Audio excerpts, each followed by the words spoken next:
Hello friends, welcome to my channel the banking journey. And ये मेरे channel की चौथी वीडियो है। एंड काफ़ी सारे लोगों ने मेरे को मैसेज किया था कि उनके काफ़ी सारे डाउट्स आ रहे हैं डीवी को लेके, मेडिकल को लेके। तो इस वीडियो में आपके सारे डाउट्स बताऊंगा जिससे आपको डीवी में कोई दिक्कत ना आए। एंड ऐसी कुछ मिस्टेक है जो आप नहीं करो जिससे आपकी कभी दिक्कत ना आ जाए डीवी में। सो स्टार्ट करते हैं। सबसे पहली बात भाई, पैन कार्ड को लेकर बहुत बड़ा क्वेश्चन आता है कि पैन कार्ड में काफ़ी लोगों का मैंने सुना है एंड मेरे सीनियर्स ने बताया है कि अगर आपका पैन कार्ड डिजिटली साइन नहीं है, बिकॉज आपने देखा होगा काफ़ी सारे लोगों के पैन कार्ड ऐसे होते हैं, यहाँ पे को वाइट स्ट्रिप होती है जबकि एक्चुअल में यहाँ पे साइन होना चाहिए। तो प्लीज़ अपना पैन कार्ड चेक कर लेना।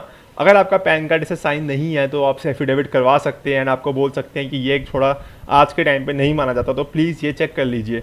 उसके अलावा काफ़ी सारे लोग मुझे पूछ रहे थे कि उनका ईमेल एड्रेस अपडेट करना है, तो NSDL की साइट या फिर pan.utilizer.com पे अपडेट कर सकते हैं पैन का ईमेल, या फिर NSDL की साइट पे हो जाता है। अगर आपको नहीं समझ आ रहा होगा तो मुझे बता देना, मैं आपको एक वीडियो का लिंक डाल दूंगा या फिर मैं उससे वीडियो बना दूंगा।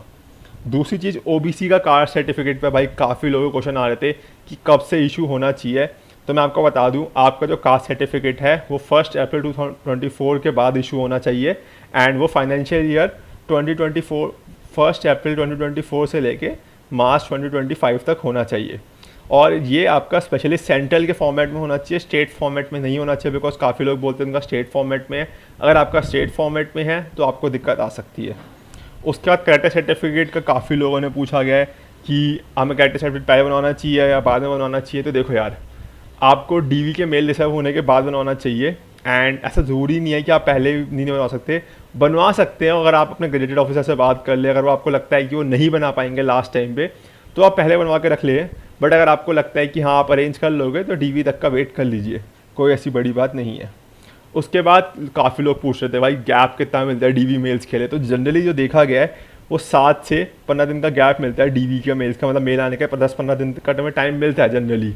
इसमें आपको डॉक्यूमेंट्स अरेंज करने पड़ते हैं। कुछ रेयर बैंक्स होते हैं जो 3-4 दिन में बुला लेते हैं, बट भाई वो बहुत ही लीनेट हो जाते हैं। जैसे बैंक ऑफ इंडिया तो देखा गया कुछ टाइम से 4-5 दिनों में बुला लेता है। बट अगर आपका डॉक्यूमेंट अवेलेबल नहीं हो पाया तो वो आपको बोल देते हैं कि आप कोई नहीं, आप अपने ज्वाइनिंग का टाइम दिखा दीजिए। वरना आजकल मैंने सुना है इस साल बैंक ऑफ बड़ौदा ने अपना 5 तारीख को मेल डाला था एंड 21 को बुलाया एंड उसी दिन ट्रेनिंग है। तो हो सकता है इस बार यही फॉर्मेट फॉलो हो और आपको 15 दिन का टाइम मिले। तो प्लीज़ अपने डॉक्यूमेंट तैयार करना अभी से शुरू कर दीजिए। इसके अलावा EWS कैटेगरी का भी सेम क्वेश्चन पूछा गया था भाई। EWS कैटेगरी का बता दूं, आपका जो कास्ट जो आपको EWS सर्टिफिकेट का होना चाहिए वो होना चाहिए 1 अप्रैल 2024 के बाद वाला। अगर उससे पहले का है तो आपको दिक्कत होगी 2024 के। अगर आपने बाद बनवाया है 2024 से लेकर मार्च 2025 तक होना चाहिए और सेंट्रल का फॉर्मेट होना चाहिए। अगर आपका ये है तो आपको कोई दिक्कत नहीं आएगी। ज्वाइनिंग की मेल्स की भाई काफ़ी ज़्यादा क्वेश्चन लोगों ने पूछा कि ज्वाइनिंग का मेल कब आता है। मैंने अपने सीनियर से पूछा तो सबने बताया कि ज़्यादातर जो लास्ट के कुछ ईयर से हो रहा था वो 1 महीने बाद आता था, जब आपके डीवी और मेडिकल के 1 महीने बाद। बट आजकल देखा जा रहा है जो आपका जो डीवी के बाद आपकी ट्रेनिंग जो आती है वो सेम डे आती है। बैंक ऑफ बड़ौदा ने पहली बार सेम डे निकाली है, तो हो सकता है इस बार सेम डे आए, बट जनरली 1 महीने का टाइम मिल जाता है आपको। 15 से लेकर 1 महीने का टाइम मिल जाता है। उसके अलावा भाई काफ़ी लोग पूछते हैं कैरेक्टर सर्टिफिकेट कितने चाहिए होते हैं। ये totally bank to bank vary करता है, बट 2 मस्ट होते हैं, 2 कम से कम होने चाहिए। पर कुछ बैंक्स में 3 भी मांगते हैं, depend upon bank to bank. 2 आप कहाँ से बनवा सकते हो, आप किसी गेजेटेड ऑफिसर से बनवा सकते हो, किसी बैंक मैनेजर से बनवा सकते हो, अपने यूनिवर्सिटी के कॉलेज के डीन से, या फिर आप किसी किसी हेडमास्टर से, मतलब स्कूल का कोई प्रिंसिपल है उससे बनवा सकते हो, या फिर किसी बैंक मैनेजर से बनवा सकते हो।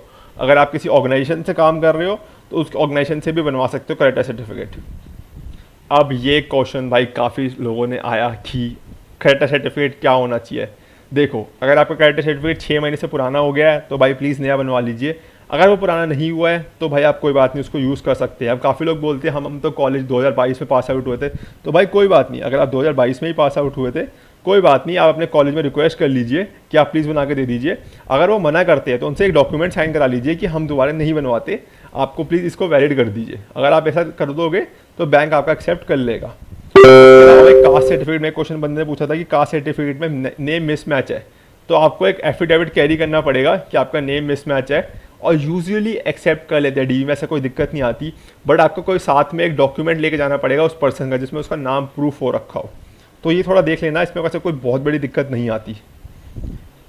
कॉलेज का सर्टिफिकेट कंपलसरी है, काफ़ी लोग पूछते हैं, तो भाई जितना मेरे को पता है हाँ काफ़ी ज़्यादा जगहों पे मांगा जाता है, बट अगर आप पे अवेलेबल नहीं है तो वो एडजस्ट कर लेते हैं, पर आपको प्रीवियस सर्टिफिकेट देना ही देना पड़ेगा। अगर आप पे लेटेस्ट नहीं है तो वो प्रीवियस से मान जाते हैं, बट आप पे एक सर्टिफिकेट होना ही होना चाहिए। अब एनओसी का बहुत लोगों ने क्वेश्चन पूछा भाई बैंक का कि भाई हम तो जॉब कर रहे हैं, क्या हमें उस टाइम एनओसी देना पड़ेगा, हमें क्या करना पड़ेगा। तो भाई देखो, अगर आप जॉब कर रहे हो और बाई चांस डीवी आता है, उसके काफ़ी दिन बाद ट्रेनिंग आती है, तो आप एनओसी दे सकते हो कि हाँ हमने रिज़ाइन डाल दिया है, या फिर हम रिज़ाइन डाल देंगे, हमारी कंपनी को कोई दिक्कत नहीं है। बट अगर आपका डीवी बहुत जल्दी आता है तो आपको रिलीविंग लेटर निकलवाना पड़ेगा कंपनी से, या फिर आपको रेजिग्नेशन डेट दिखवानी पड़ेगी डीवी में कि हमने इस दिन से रिज़ाइन कर दिया है और हमारे जो डॉक्यूमेंट है वो XYZ दिनों में हमारे पास पहुँच जाएंगे। अगर आप ऑलरेडी रिज़ाइन कर चुके, आप पास कुछ सारे डॉक्यूमेंट्स हैं, तो आपको एनओसी की कोई ज़रूरत नहीं पड़ेगी। फाइनली भाई डीवी और जो मेडिकल की चेकलिस्ट काफ़ी लोग पूछे थे, 2-3 फोटोकॉपी बना लेना, मैंने लास्ट वीडियो में बताया था सब कुछ, उस वीडियो को देख लेना। एंड काफ़ी लोग मुझसे पूछते हैं कि मेडिकल में रिजेक्ट हो सकते हैं, तो देखो यार मेडिकल में रिजेक्शन ज़्यादातर नहीं होता। अगर आपको कोई बहुत ही बड़ी डिसीज़ ना हो, वो रिजेक्ट नहीं करते, जैसे कैंसर वैंसर है तो भाई अलग ही बात है, बट ज़्यादातर 99% केसेज में आपको रिजेक्ट नहीं करेंगे, तो टेंशन मत लो, मेडिकल में ज़्यादातर कोई रिजेक्ट नहीं होता। तो लास्ट में बोलूँगा भाई सबको ऑल द बेस्ट, हमेशा पॉजिटिव रहो, लाइक कमेंट एंड सब्सक्राइब करो। अगर कोई इशू दोबारा रह गया है, कमेंट बॉक्स खुला है, कमेंट बॉक्स में जाकर कमेंट कर सकते हो। अगर वीडियो ज़्यादा देख लिया तो thank you so much, like करके जरूर जाना एंड अपने दोस्तों के साथ शेयर भी करना। सो बाय बाय फ्रेंड्स, मिलते हैं अगली वीडियो।